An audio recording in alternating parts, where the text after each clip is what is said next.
നിങ്ങളൊരു പെരുന്നാൾ നടത്തുമ്പോൾ നരകത്തിനതിനെ പേടിയില്ല.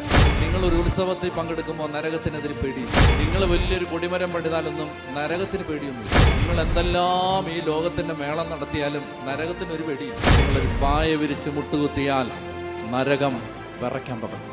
ഒരു വ്യക്തി പ്രാർത്ഥിച്ച് മുട്ടേ നിൽക്കാൻ തുടങ്ങിയാൽ അവിടെ നരക കവാടങ്ങൾ ഇളകും. അവിടെ സാത്താൻ്റെ ആധിപത്യം തകരും.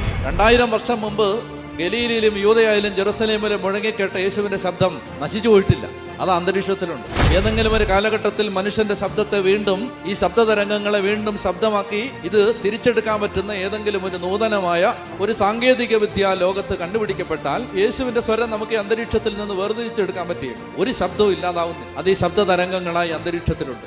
നിന്റെ വീട്ടിൽ നീ പ്രാർത്ഥിച്ച പ്രാർത്ഥനയുടെ ശബ്ദതരംഗങ്ങൾ നിന്റെ വീട്ടിൽ കിടന്ന് നിന്റെ മരണം വരെ നിനക്ക് വേണ്ടി പ്രാർത്ഥിച്ചുകൊണ്ടേയിരിക്കും.